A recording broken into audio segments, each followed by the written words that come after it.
আসসালামু আলাইকুম। সবাই কেমন আছেন? আশা করছি ভালোই আছেন।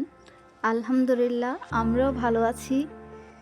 তো আজকে সকাল, সকাল বের হয়ে গেলাম অর্গানিক তেল বানাতে যা উপকরণ লাগে সেগুলোই খুঁজতে। গ্রামে থাকলে এগুলো হাতের কাছেই পাওয়া যায় সব। কিন্তু শহরে খুঁজে পাওয়া অনেক মুশকিল। আমার সাথে আমার শাশুড়ি আর আমার মেয়েরাও বের হয়ে গেল খুঁজতে। প্রথমেই পেয়ে গেছি কালো কেশরাজ, তারপরে মেহেদি পাতা পেয়েছি আমাদের আন্টির বাসার ছাদেই। এরপরে পেয়ে গেলাম জবা ফুল গাছ। তো অনেক উপরে ছিল, লাঠি দিয়ে জবা ফুলগুলো পেড়ে নিলাম। হাতের কাছে আরও একটি ফুল পেয়ে গেলাম, সেটাও নিয়ে নিয়েছি। গাছে তেমন একটা জবা ফুল ছিল না, যেগুলো পেয়েছি সেগুলো নিয়ে চলে আসলাম। তো সব উপকরণ এখানে নিয়ে নিলাম।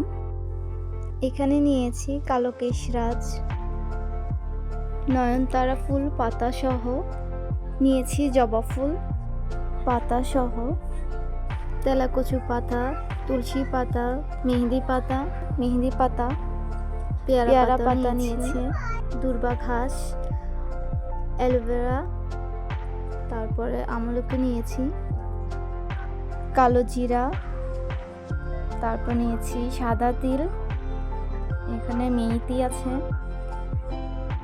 নিম পাতা বাটা নিয়েছি, এখানে নিয়েছি কাঠবাদাম, দারচিনি, লবঙ্গ, তেজপাতা, শুকনো উপকরণ সব ব্লেন্ড করে রেখে সব উপকরণ কেটে ধুয়ে হাঁড়িতে বসিয়ে দিলাম। ব্লেন্ড করা শুকনো উপকরণগুলো এখন দিয়ে দিব। চুলার আঁচ লো হিটে রাখতে হবে। এখন দিয়ে দেব 1 লিটার নারকেল তেল। আপনারা চাইলে বাসায় বানিয়ে নারকেল তেল দিতে। এখন দিয়ে দিচ্ছি অলিভ অয়েল, তারপর দিয়ে দিচ্ছি কাস্টার অয়েল, তারপর সরিষার তেল দিয়ে সব একসাথে মিশিয়ে নিব। চুলার আঁচটা একটু লো হিটে রেখে অনবরত নেড়ে যেতে হবে যাতে নিচে লেগে না যায়।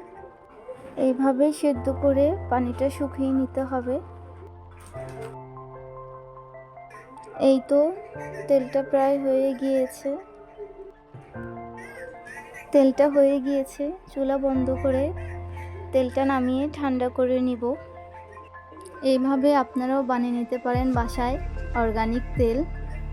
অর্গানিক তেল চুল কালো, ঘন, মজবুত করে, চুল লম্বা করতে সাহায্য করে।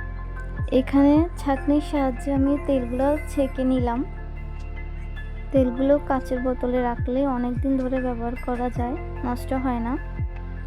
এখন আমার শাশুড়ি এক এক করে সবার চুলে তেল লাগিয়ে দিবে। আমাদের ঘরে সবাই এই তেলটাই ব্যবহার করে। সবাই ভালো থাকবেন, সুস্থ থাকবেন। আসসালামু আলাইকুম।